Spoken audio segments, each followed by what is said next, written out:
Hey y'all, my name is Jules and I like to restore beat up, crusty radios, bring them back to life. This particular radio is a 1948 Philco 485. Really rough shape. Probably the roughest I've ever seen. It's got burn marks. It feels like it's been hit with an ugly stick. The surface of it feels like alligator skin. You can see on this operation panel that it's got a destroyed drip that's by the buttons there. And it's quite dusty and crusty. Unfortunately, this radio is so far gone, I wasn't going to try to save the inner guts, but I was going to intend to put it all back into place in case somebody wanted to do it in the future, so I didn't do any future damage to any of the components. This particular glass was extraordinarily crusty with who knows what, but I got it clean and I got it a nice shine. The vacuum tubes themselves, yeah, those capacitors, that's an oily, yucked up. What is that? Oh my gosh, please don't. This is some grandpappy doing some wiring. But let's clean it up. So I took the air compressor. First, we're gonna blow out a bazillion years worth of dust and fur and who knows what. Just get it cleaned up. I don't want to put that back and have it be ugly.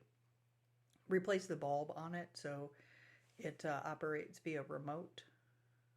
Now we're going to work on the trim ring of the face, particularly beat up metal, but I like to use Blue Magic metal polish cream, and that's what I'm putting on here.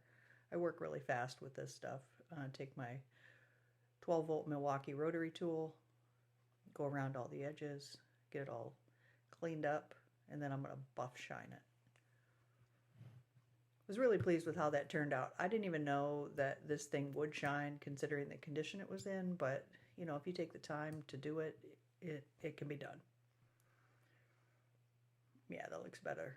Those little metal tabs, it's kind of a one-time only thing because you don't want those breaking off. It holds it in place. But it's ready to go. The knobs.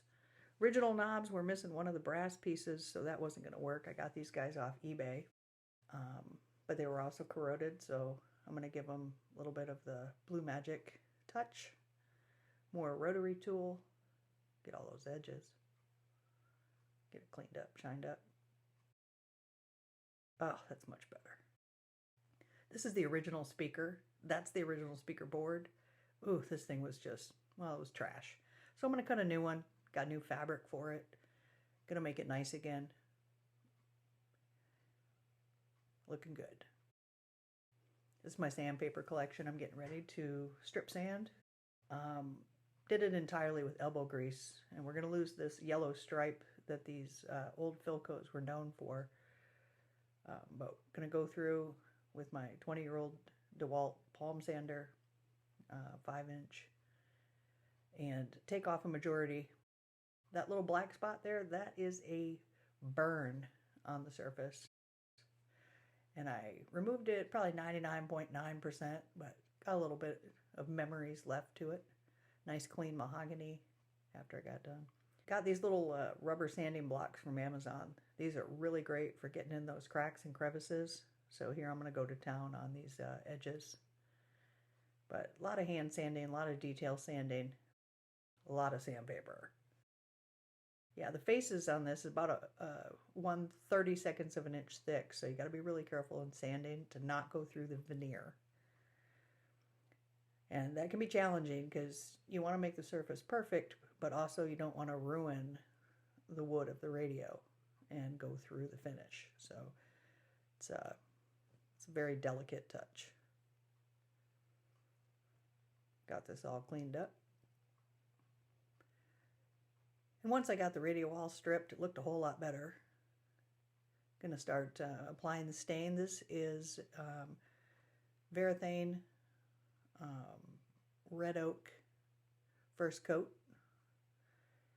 It's a 1-hour dry time, but I did some research and you can actually get 2 coats on at the same time and then do a broad wipe down, which I'm going to do here in a second after I apply this second coat.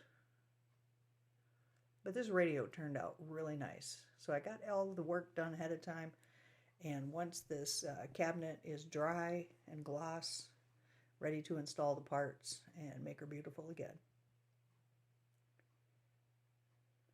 Looking good. Now we're going to get that polyurethane on here. Used a water-based polyurethane. This stuff is phenomenal. Goes on kind of a milky, but turns out great. Check this out. Final radio. Lights up by remote. So the backlight comes on with a remote. So I'm not using any of the original electrical components so that it's 100% completely safe. And it sounds phenomenal. Check this guy out. I can play any music that I'd like. Installed behind there is a JBL Charge 4 speaker. Those are particularly good bass response speakers, and I think that it sounds as close to the original as possible without a lot of rattle, and still preserving that bass sound that old wooden radios are known for. You can see how everything turned out here. Very clean, very shiny. Gave this radio new life. Hopefully my friend's kids will want to fight over it after my friend croaks. Have a great day. Hey, and thanks for watching.